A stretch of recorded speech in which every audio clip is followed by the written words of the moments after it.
everybody. Texicurians are here today with Don Frazier. Don, I'm so happy to be here with you today. I think I met you about a year and a half ago, and we've been talking about this for a while, and we're finally doing it. Yay. So it's a great day. Don, tell everybody what it is that you do that's very special here at Schreiner University in Kerrville, Texas. Well, first of all, welcome to my home. This is my kitchen. These are my digs. But what we do here at Schreiner University is we run the Texas Center. I'm the director of the Texas Center, and we're engaged in all the big conversations going on around the state. From State Board of Education to the Texas Education Agency to the Alamo to you name it, heritage groups. We're essentially making sure that the Texas story gets told. And that's where we connected. Yeah, because that's right. that's something that as Texicurians, we've been on this project for about 5 years, trying to preserve the cultures, the areas of Texas, the Texasocity of it all, the Texas Odyssey. Oh, I like that. Yeah, the Texas Odyssey. That's perfect. So tell us what it is that we're going to make 3 dishes today, and we're starting with a pork dish. So tell us what we're going to do today. All right, so I've been in higher education most of my career, and that involved feeding a lot of students. And so this is kind of what my wife and I call menu number 7, which is smoked pork tenderloin. And then we also pair that with applesauce, which is, once you start doing pork tenderloin and applesauce, you'll never go back. Then we're going to do Belle Ladyman's cream corn, which was a wedding present that we got from a church member. And then we're going to do my wife's famous wacky cake. And the reason it's wacky cake is it doesn't use eggs. Oh. And so it's actually a pretty good trail driver recipe in terms of how do you get a chocolate cake in the middle of nowhere. So that's going to be the 3 courses we work together. But to do the pork, what we're going to use, instead of smoking it outdoors like I always do, we're going to be using an indoor smoker, the Cameron stovetop smoker, which takes a little bit of sawdust down here. In this case, I'm using apple wood.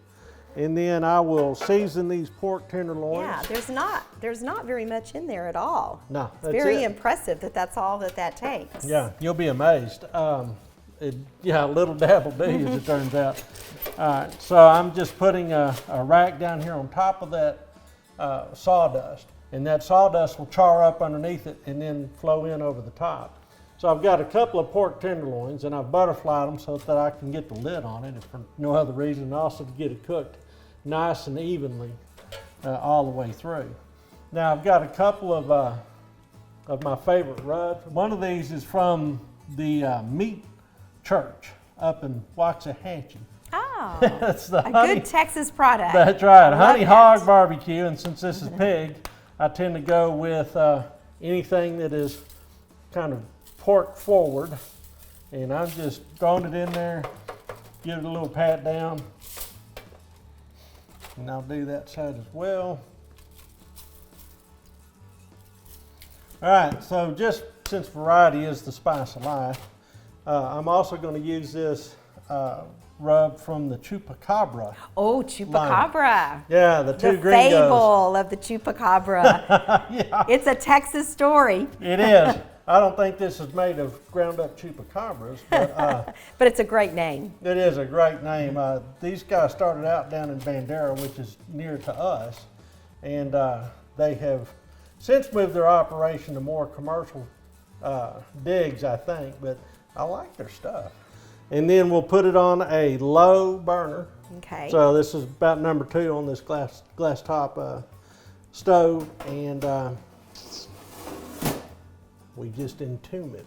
And that's it. And that's it. And how long is that going to be on there? You know, that's going to cook for about an hour to an hour and a half, depends. I've got it up slightly higher, so I bet it's done in an hour. Okay, great. Which gives us plenty of time to get work some on of the our other stuff. things.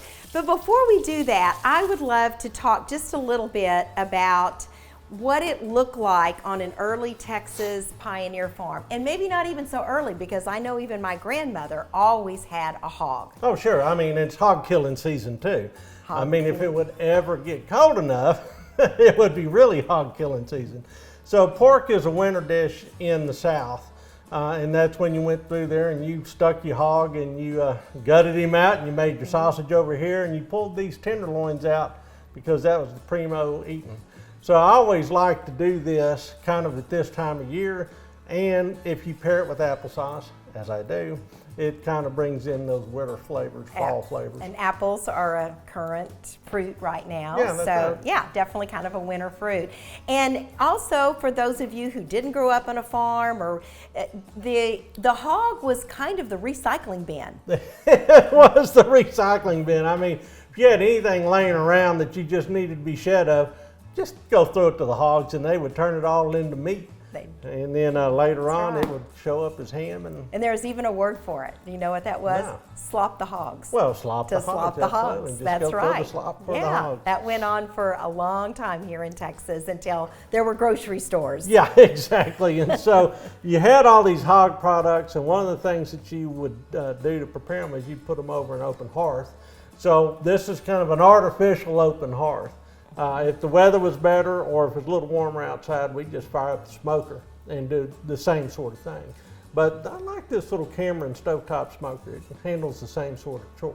All right, so we've got a couple that we've prepared, and now we're going to see how this technique works out. So they have been smoking for about an hour and a half. Hour and a half. And we're going to get to try it. I'm so excited. What I recommend.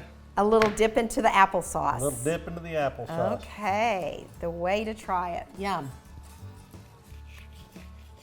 Mmm. Mmm. Oh my gosh. Smoke's pretty subtle, isn't it? It's perfect. Yeah. It doesn't overpower it, but it's there. That is amazing. Yep. It's and the applesauce is a great. I knew it. I know. Mmm. I love it. Thank you so much. All right. This is awesome. That's the first course.